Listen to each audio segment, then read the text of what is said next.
Hoy, la Asociación Furalistas Sábanas del Paraguay es apenas una más de las organizaciones ciudadanas que apoyan la causa nacional del desbloqueo de listas. La lucha por el desbloqueo de listas ha sido larga y tiene actos importantes que arrancan en las 70.000 firmas que dio nacimiento al hoy Partido Patria Querida. Nelson Argaña, siendo legislador, también fue autor de un proyecto de ley del desbloqueo. Hizo lo propio Hugo Esteban Estigarribia, senador nacional. Hasta que el diputado Justo Zacarías Irún presentó un proyecto que finalmente, modificado en la Comisión de Asuntos Constitucionales, llegó a ser sancionada el 2 de febrero del 2012 con el número de 4584/12 y promulgado por el Poder Ejecutivo en el mismo año. Fue muy cuestionada la ley y desde el origen existió la voluntad de derogarla, pues la sanción se logró bajo mucha presión ciudadana. En la primera escaramuza postergaron la aplicación de la ley para el 2015 para no aplicarla en las elecciones generales del 2013. Y las modificaciones planteadas para resolver los cuestionamientos fueron todas cajoneadas. Terminadas las elecciones generales con el mismo código electoral con listas sábanas, lograron el objetivo los politiqueros sabaneros. La ciudadanía reaccionó y presentó un nuevo proyecto de modificación en diputados, sabiendo que el objetivo de los sabaneros era claro, que no quieren el desbloqueo y que quieren derogar la ley antes de las elecciones municipales del 2015. Naturalmente, el proyecto fue cajoneado, dejando el arco libre para que el gurú sabanero Galaverna diera el golpe de gracia con la derogación de la ley del desbloqueo con argumentos falaces y mentirosos.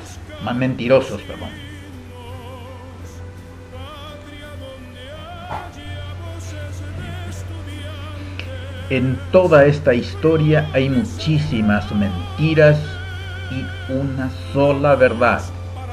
La clase politiquera no quiere el desbloqueo. Y lo vamos a demostrar. Fundamentalmente por razones didácticas, transitaremos por la Constitución Nacional hasta llegar al Código Electoral.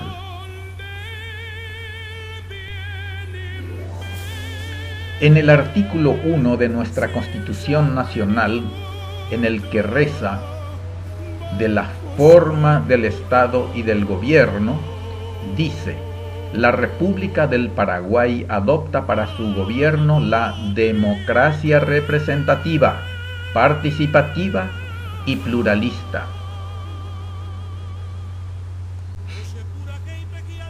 Artículo 2 habla de la soberanía. En la República del Paraguay la soberanía reside en el pueblo. Artículo 3. El pueblo ejerce el poder público por medio del sufragio. Poder público, que es su soberanía. La soberanía que reside en el pueblo la ejerce mediante el sufragio. Artículo 46. Todos los habitantes de la República son iguales en dignidad y derechos. No se admiten discriminaciones. Dignidad, igualdad, derechos. Artículo 73. toda persona tiene derecho a la educación integral y permanente. ¿Por qué traemos a colación este artículo? Por la sencilla razón de que con el desbloqueo de listas hay algo muy importante que debe existir, que es la educación integral de la ciudadanía. Para merecer ser elevado a elector y no un mero votante. No puede ser que la política de Estado sea la no educación. La Constitución ordena que la ciudadanía debe tener derecho a la educación integral y permanente. Artículo 101. Los funcionarios y los empleados públicos están al servicio del país. Esto traemos a colación a los efectos de que de una buena vez ciudadanos todos entendamos de que los funcionarios y los empleados públicos son servidores del país y del país somos la ciudadanía. Y acá es importante recalcar el concepto de quién es mandante y quién es mandatario. ¿Qué es ser mandatario?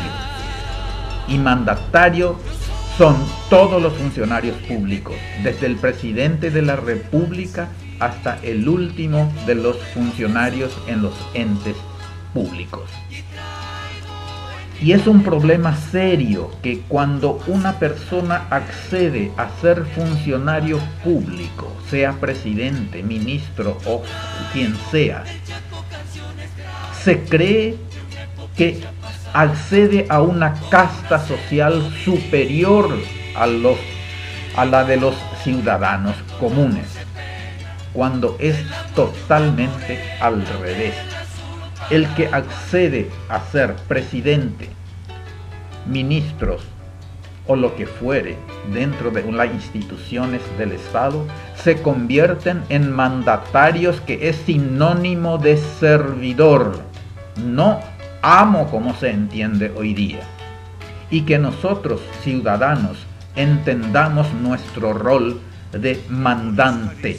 Somos nosotros los que delegamos nuestra soberanía en el momento del sufragio, delegamos en nuestros representantes, que se convierten en mandatarios, depositarios de la soberanía que el mandante le delega en el momento del sufragio.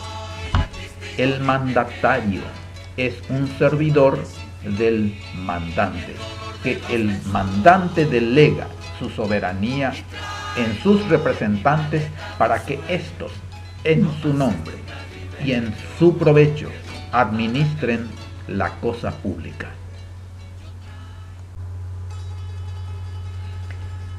Artículo 117 habla de los derechos políticos. Los ciudadanos, sin distinción de sexo, tienen el derecho a participar en los asuntos públicos directamente o por medio de sus representantes.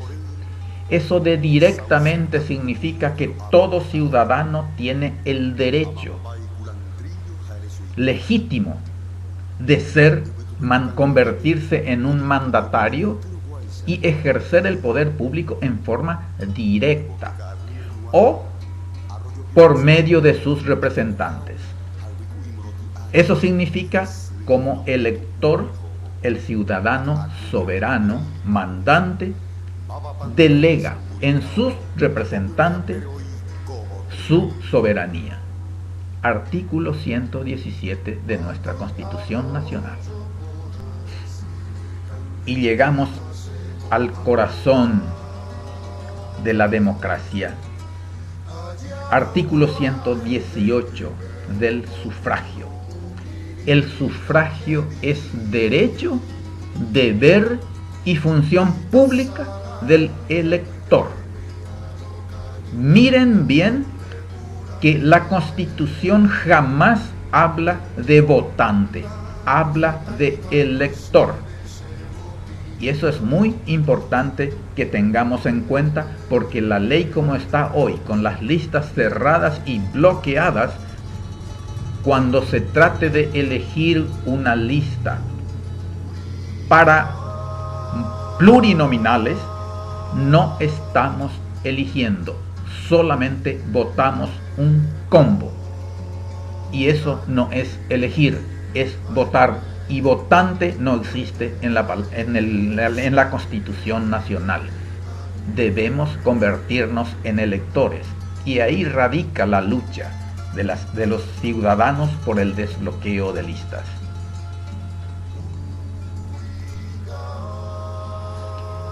El sufragio constituye la base del régimen democrático y representativo.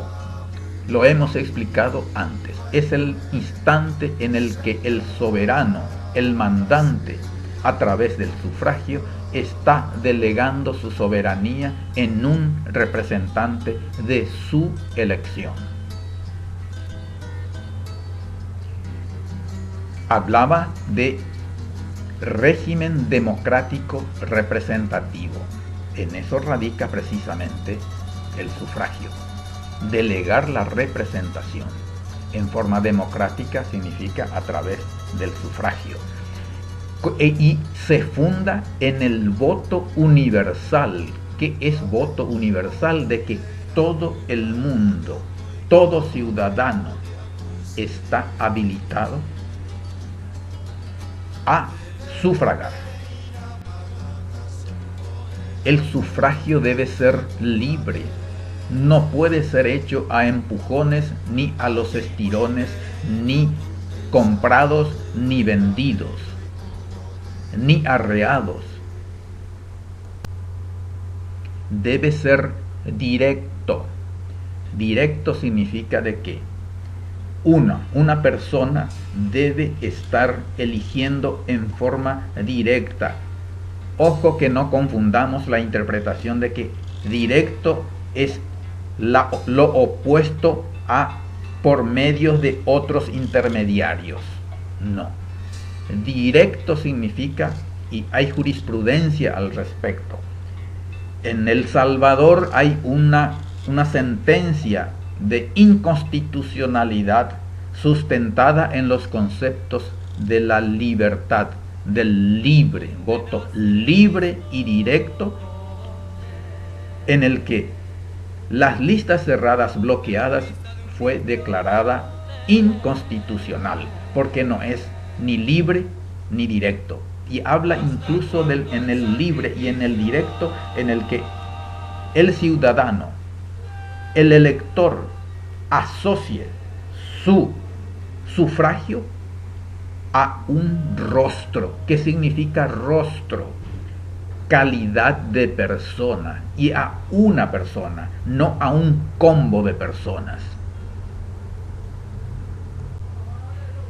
Y habla que el voto debe ser igual. Y acá, acuérdense que toda esta tesis que estamos desarrollando se centra en la igualdad.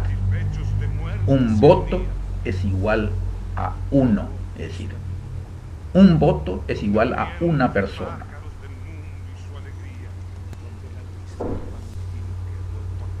Y debe ser el voto secreto, que tiene que ver tanto como lo de igualdad, como lo de directo y como lo de libertad, y lo de universal incluso. Porque el secreto implica en que en el cuarto oscuro el elector tiene que sentirse libre absolutamente en un diálogo casi sagrado, patrióticamente hablando, con su propia conciencia, aplicando criterios de calidad a los efectos de elegir en quién depositar su confianza para delegar en él su soberanía, para que en nombre suyo administre la cosa pública. De eso se trata. Terminadas las elecciones vienen el cuento, el contar los votos. Eso se llama el escrutinio. Y el escrutinio, según la Constitución, debe ser público. ¿Qué implica público? La interpretación que encontramos en todo lado es que pueda ser visto. Puede ser visto. Y acá se usa muy de mala manera lo de escrutinio público para defender la postura de los que no quieren el desbloqueo, que por un lado dice que no se puede hacer escrutinio sin tecnología, y cuando se le da la tecnología dice que la tecnología no es público, no se puede hacer público porque uno no sabe lo que pasa dentro de las máquinas.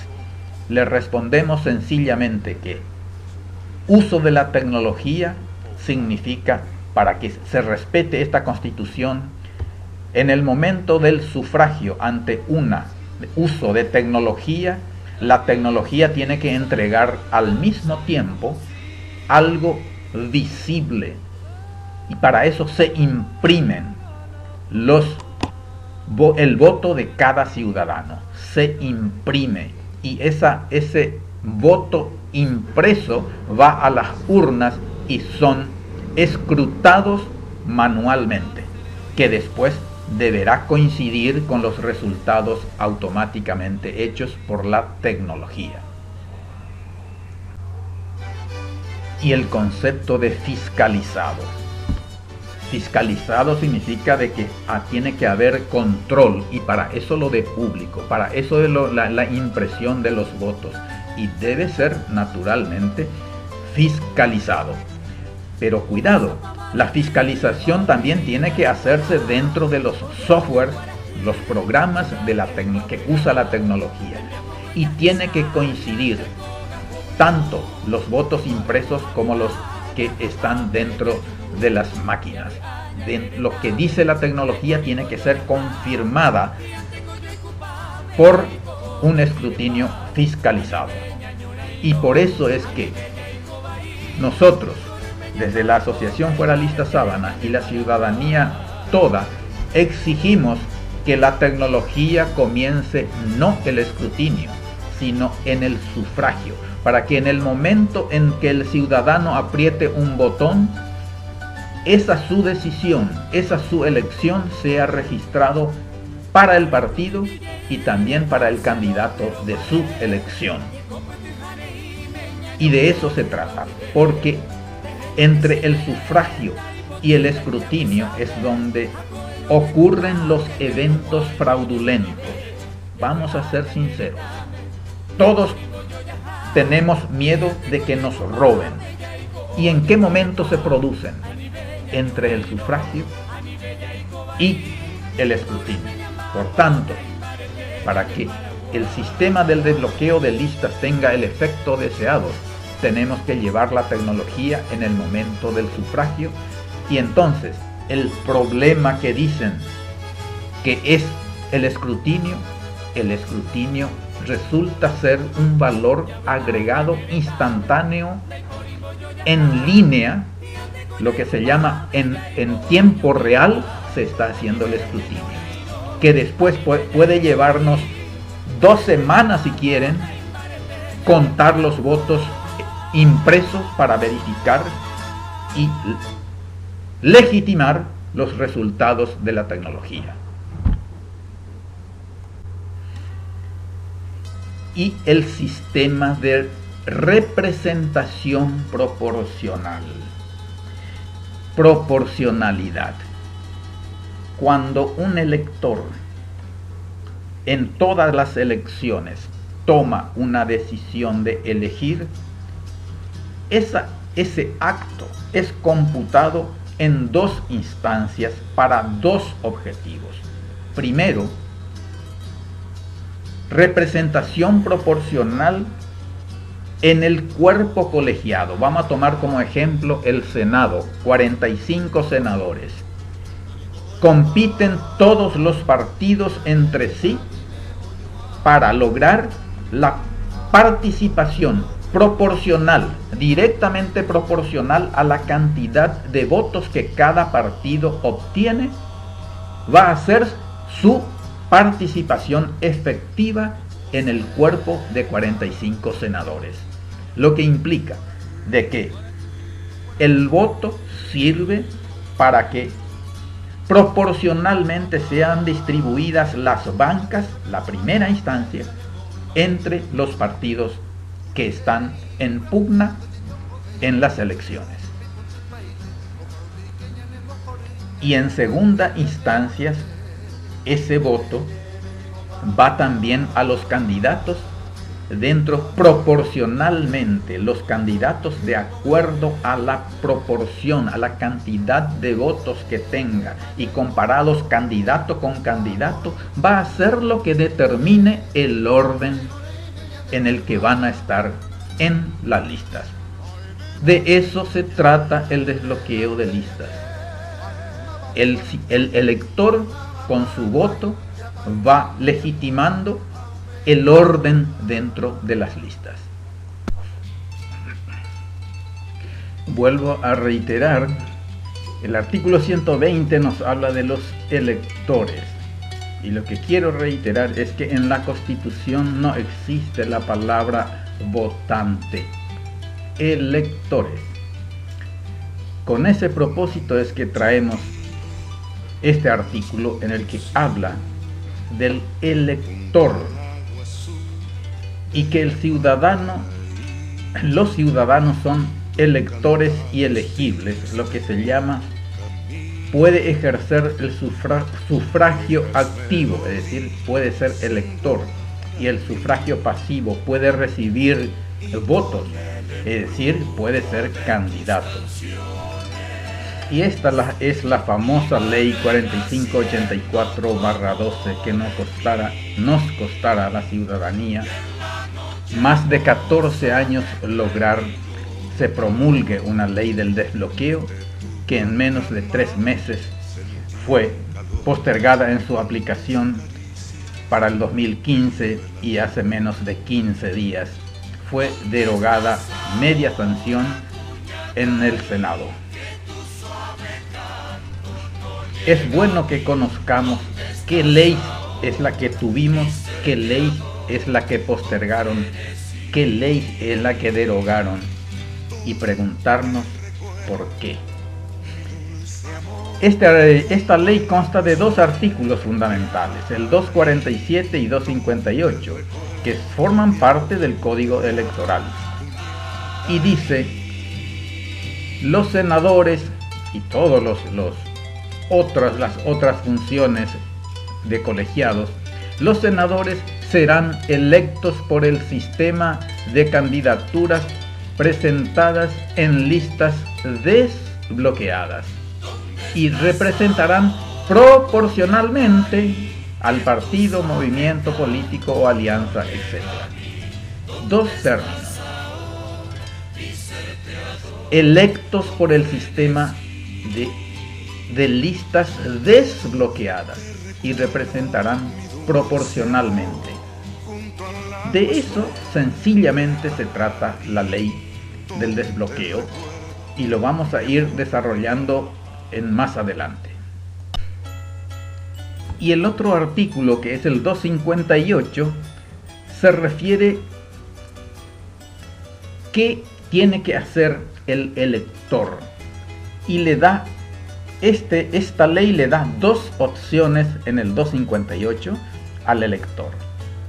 El elector podrá optar entre la opción A, la primera opción, marcar la lista del partido, lo que significa que el elector tiene la opción de desbloquear las listas o no desbloquearlas. La primera opción es no desbloquear la lista.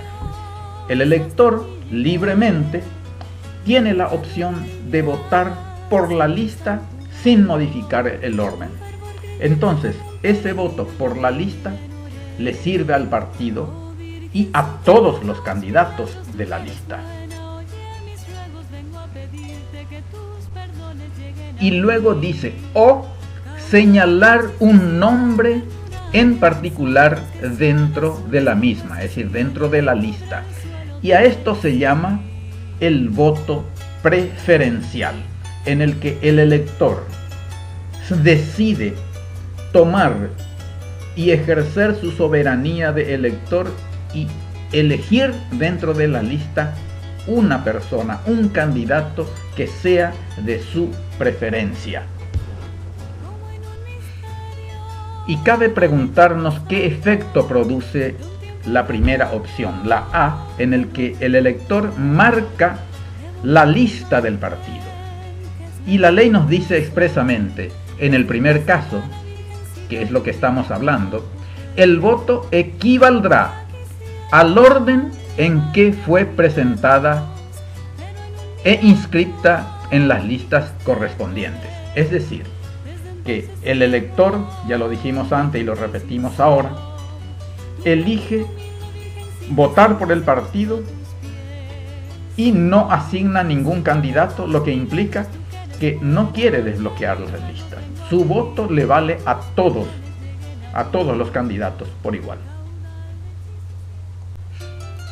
Mientras que la segunda opción, el que no vota, sino el que elige, el que se comporta como elector, señala un nombre en particular dentro de la lista y eso produce el efecto. En el segundo caso, dice la ley, el voto se computará para el partido, movimiento político, etcétera, como también para el candidato individualmente seleccionado. El que elige, ese voto tiene un doble efecto, igual que el primero.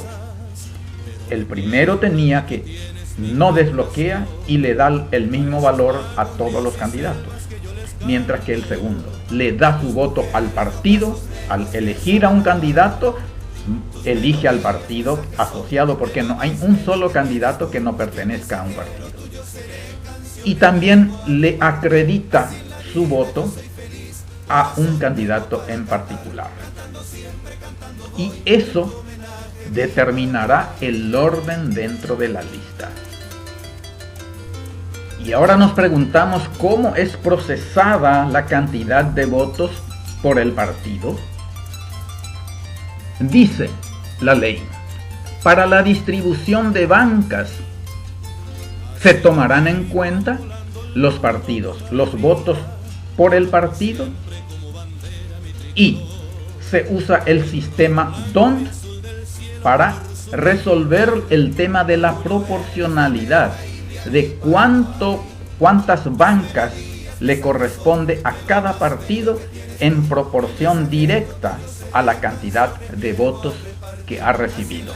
Ese es el primer paso y eso se llama la primera aplicación del sistema DONT.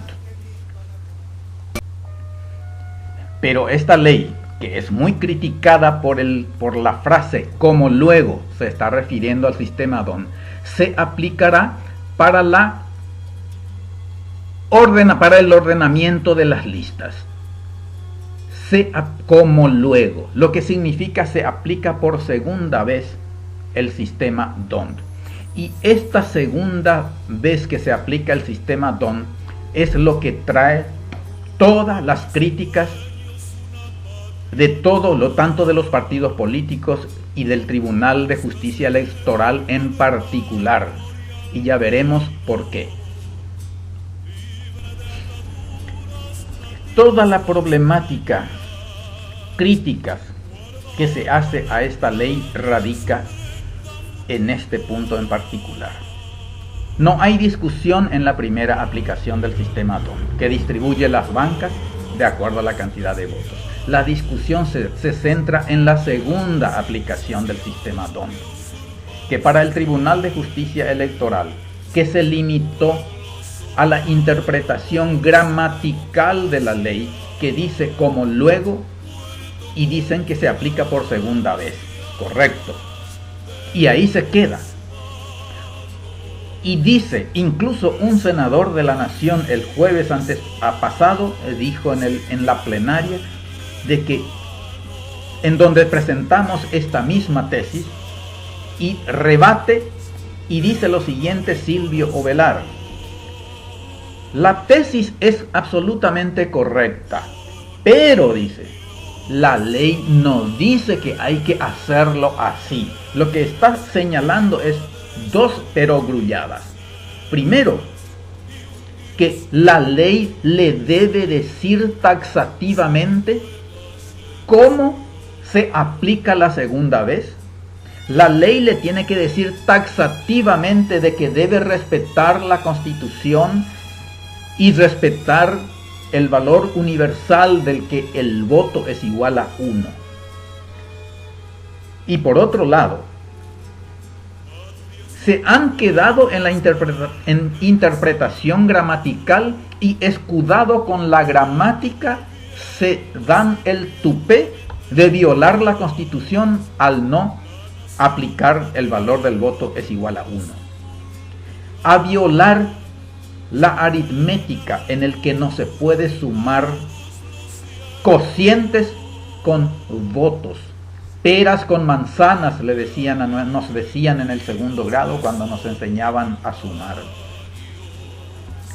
Y aquí vamos a centrar, la tesis se centra en esta demostración, en que la ley no es mamotreto, no es gatopardista, porque sí desbloquea, vamos a demostrarlo, y que no es inconstitucional porque sí respeta el valor del voto es igual a 1, y es aritméticamente posible respetar, y vamos a demostrarlo. Solo a modo de resumir, la primera aplicación del DON no está en discusión y que consiste en lo siguiente: se toman el total de votos de cada partido y se divide por 1, por 2, por 3, por 4, por 5, y luego esos cocientes compiten unos con otros para que se produzca el ordenamiento de la lista, de cuánto le corresponde proporcionalmente a cada partido, cuántas bancas ha ganado en proporción a la cantidad de votos que ha ganado. Reitero, esta primera aplicación no está en discusión. Sí discutimos y con argumentos la segunda aplicación del DON. Primero, vamos a demostrar que debemos respetar y vamos a respetar el sistema DON que ordena la ley 4584. Pero vamos a dar el paso que el Tribunal de Justicia Electoral no dio: respeto a la Constitución Nacional en el valor del voto es igual a 1. Y en tercer lugar, respeto a la regla fundamental de la aritmética de que no se puede sumar peras con manzanas.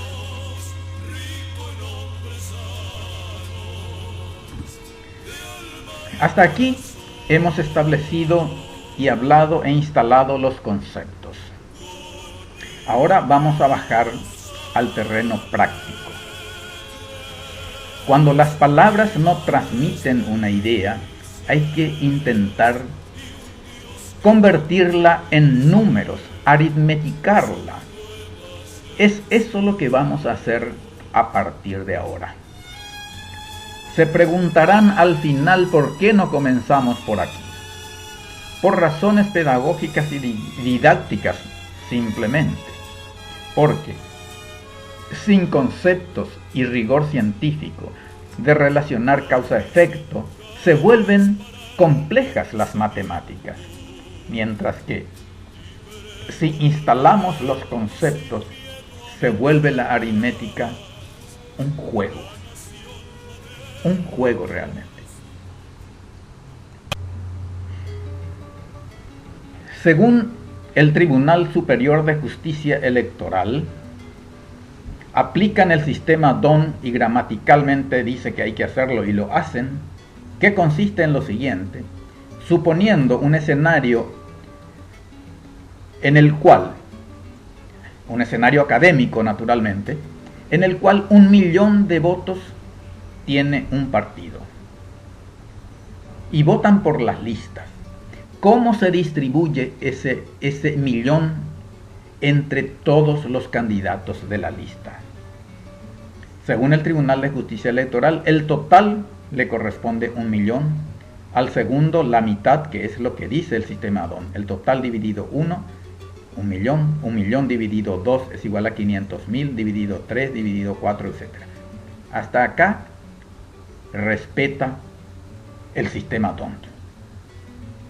Lo que no respeta el Tribunal Superior de Justicia Electoral es que al primero no le toca la totalidad de los votos, sino le toca la parte proporcional de un voto que le corresponde al primero, aplicando sobre ello el sistema DONT. Y vamos a un ejemplo práctico. Si al primero le toca 1.000.000, ¿qué le vamos a dar al segundo? Nada. La respuesta es nada. Sin embargo, ellos dicen de que al segundo le corresponde 500.000. Y además arguyen. ¿Cómo? ¿Quién le puede ganar al primero? Naturalmente, es una pregunta capciosa. Porque yo creo honestamente que ellos saben de que están violando la Constitución del valor del voto es igual a 1. Porque el objetivo es buscar pelos en la sopa para que esta ley sea derogada. Y aquí nos preguntamos, hacemos la misma pregunta que ellos. ¿Quién le puede ganar al primero? Y hagamos el ejercicio, aritmetiquemos. Si el segundo le corresponde 500.000 votos, que no son votos, son cocientes, pero bueno, vamos a suponer que tengan la razón. ¿Cuántos votos debiera tener el segundo para ganarle al primero? Debe tener 500.001 votos. Y con eso desbloquea la lista. ¿Quién puede ganar 500.000 votos? Es imposible que un solo candidato se gane el 50% del electorado. Y vamos allá al otro extremo. ¿Cuánto debiera tener el número 10, que tiene 100.000 votos, para ganarle al primero? 901.000 votos. Esto es un verdadero absurdo, pero absurdo lo es porque ellos, el Tribunal Superior de Justicia Electoral, no ha respetado de que el valor de voto es igual a 1. Y eso es lo que debieran haber hecho y no lo hicieron. O no saben o no quieren. Las dos opciones son, para mí, deshonestas. Sencillamente deshonestas. Y ya que tanto criticamos, llega el momento en que le demostremos cómo se hace, ya que ellos no supieron hacerlo. Es tan sencillo como esto. Tomamos un voto, un solo voto, y le aplicamos el sistema DONT. 1 dividido 1 es igual a 1, 1 dividido 2 es igual a 0,50, 1 dividido 3 es igual a 0,33, 1 dividido 4,25, etcétera, hasta el número 10, que es el ejercicio que estamos realizando, sobre 10 bancas. Se puede hacer sobre 45, que es la mayor cantidad posible. Y acá resulta ser que el 100% de la suma de los cocientes resulta ser el 100% de lo que es un voto aplicadole el sistema DONT. Entonces, cabe preguntarnos, ¿cómo? ¿Qué tenemos que hacer para saber al primer lugar, si este representa el 100% de un voto según el sistema DONT? ¿Qué porcentaje le corresponde al primero? El 1, ¿cuánto por ciento es de este total? Y eso es una regla de 3 simple. sencillamente se toma el número 1 y se divide por el total y el resultado te da el porcentaje de un voto que le corresponde al primero. El 0,50 dividido el total te da cuánto le corresponde, qué porcentaje de un voto le corresponde al segundo. Al tercero dividido el total, cuánto le corresponde al tercero, y al cuarto, quinto, etc. Esto es lo que corresponde, porque sumando todos esos porcentajes te da exactamente 1, lo que está demostrando de que al primero no le corresponde la totalidad de los votos, no le corresponde 1, le corresponde el 34% de 1. Al segundo le corresponde el 17%, si mal no recuerdo. Al tercero, al cuarto, y sumado todo te da, reitero, el voto es igual a 1. Estamos aplicando el sistema don primero y segundo, aplicamos la Constitución, respetamos la Constitución, respetamos el valor del voto es igual a 1. Ahora sí podemos decir que estamos en condiciones de analizar cuánto le corresponde al primero en un caso hipotético que vamos a plantear a continuación. Si en un partido político tuviera 1 millón de electores, y ese 1 millón de electores, que realmente son votantes porque optaron por votar por la lista, que no quiere desbloquear, 1 millón de votos. ¿Cuánto le corresponde al primero? No le corresponde 1 millón de votos como dice el Tribunal de Justicia Electoral. Le corresponde el 34% del millón, o sea, 340,000 y pico de votos. Y al segundo, el porcentaje que le corresponde, que lo hemos calculado en el cuadro anterior. Esto convierte a esta ley a que no viola la Constitución, porque al sumar todos lo que le corresponde al primero hasta el 10º en este ejercicio, da exactamente el 1 millón de votos, lo que nos está señalando de que en esta columna se ha convertido los cocientes en votos, para poder sumar votos con votos en su momento, porque acuérdense que el ciudadano tiene la opción de votar preferencialmente. Seguimos en el mismo cuadro a los efectos de explicar sencillamente un primer caso. Vamos a suponer que un partido tiene 1 millón de electores y todos sus adherentes optaron por votar por la lista. Optaron por no ser electores. Optaron por ser votantes como siempre. Y deciden no desbloquear las listas porque respeta a su partido, respeta a la estructura partidaria. La razón que tuviera es razón valedera, merece respeto.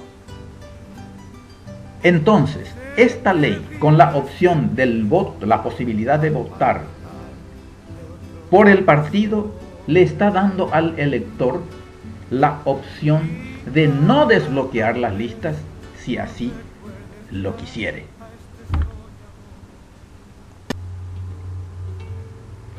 Y aquí traemos la segunda opción, en que del 1 millón de votos, la mitad sigue la misma tesitura del paso anterior. No quiere desbloquear las listas. 500,000 votaron por la lista y 500,000 eligieron una persona de su preferencia, optaron por el voto preferencial. Pero cuidado, que al primero no le corresponde 500,000, le corresponde el 34% de 500,000, que son lo que corresponde a ella. no veo bien porque estoy lejos de la pantalla. No le corresponde 500.000, le corresponde el 34% de 500.000. Al segundo le corresponde el porcentaje adecuado calculado sobre un voto previamente. Ahora sí estamos en condiciones que en la columna amarilla, donde están, o anaranjada, en donde están consignadas las cantidades de votos por el partido convertidos en voto, los cocientes convertidos en votos, ahora sí podemos sumar con la columna de los que optaron por el voto preferencial, que esos no hace falta ningún tratamiento para convertirlo en votos porque son realmente votos, vale 1, porque el quinto ganó 150.000 votos o lo que fuere, son votos. Ahora sí podemos sumar la columna naranjada con la celeste A y B y vamos a tener la totalidad, el total de votos, no de cocientes con votos con votos por cada candidato.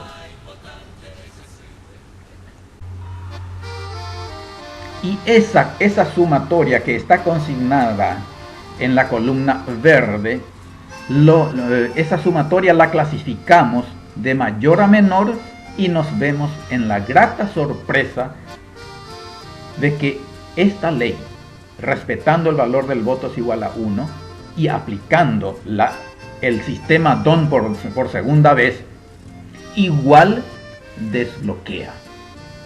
¿Y cuánto desbloquea? En la medida que la ciudadanía ejerza la opción de ser elector y opte por el voto preferencial. Y acá tenemos el resultado, en el que en la última columna está el 1, 2, 3, 4, la lista presentada por el partido, fue alterado el orden. Y eso nada más representa el desbloqueo. Que el elector con su voto preferencial tenga la posibilidad y la potestad de ordenar la lista de acuerdo a su criterio de calidad. Y de eso se trata el desbloqueo de listas. Y acá entramos en la última posibilidad, en que el electorado de este partido, que son 1 millón de sufragantes, todos optaron en ser electores y optaron, reitero, por el voto preferencial, el 100%.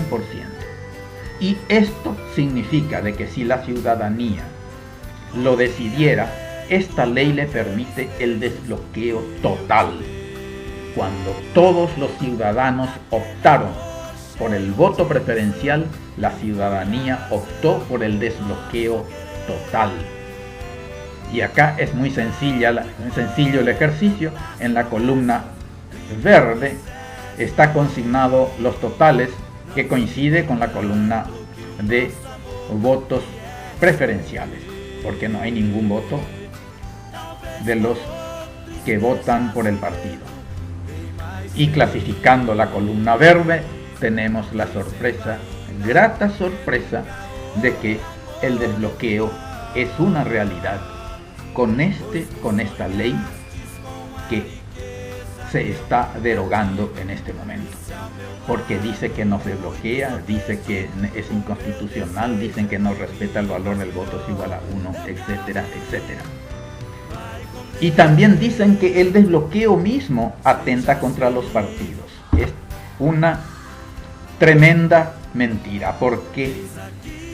Porque se respeta, no se quita ni se agrega nada a la lista entregada por los partidos.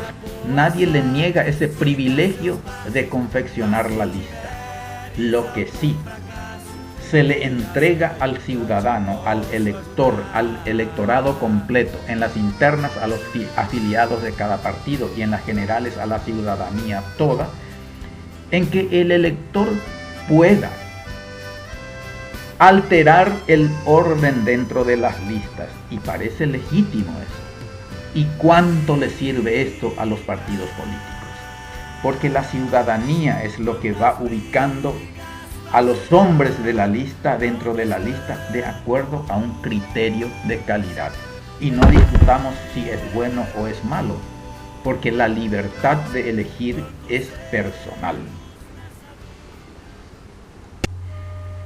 Con el cuadro anterior terminamos la exposición demostrando que la ley no es mamotreta, no es inconstitucional, que sí desbloquea y que es aplicable. Sin embargo, 14 años de lucha fue tirada por la borda el jueves antepasado en el Congreso Nacional. Ya tiene media sanción de senadores en que la ley que costó tanto ha sido derogada. Existen, de hecho, proyectos nuevos para el desbloqueo de las listas. Existen dos. Blas Llano presentó uno y el PDP, encabezada por Desiree Masi, también presentó un nuevo proyecto. Y esas son las acciones inmediatas que nuestros representantes están tomando, que ojalá sea para bien y no para dilatar, que nos lleve otros 14 años de discusiones y debates estériles a que nos den el desbloqueo de listas. Y se dan dos situaciones importantes que debemos tener en cuenta. Si se hace la opción, si cada proyecto, uno por su lado, si los proyectos en cuestión ahora, si mantienen el voto por el partido y el voto preferencial, o directamente optan a que tengamos el verdadero desbloqueo real y total, en el que se elimina el voto por el partido y solamente el ciudadano tiene la potestad de elegir dentro de la lista a uno de su preferencia. ¿Y por qué? Porque no hay ningún candidato desatado de partido alguno. Al votar por un candidato, está votando por un partido. Y va a ser sus efectos tan saludables para la democracia, tanto interna de los partidos como para toda la política, toda en la República, en que el electorado sea el que ordene la lista de tal manera que estén en los primeros lugares lo que la ciudadanía considere los mejores candidatos de acuerdo a su criterio. Y eso es el desbloqueo, y con esto terminamos esta exposición. Muchísimas gracias. A los proletarios y a los campesinos.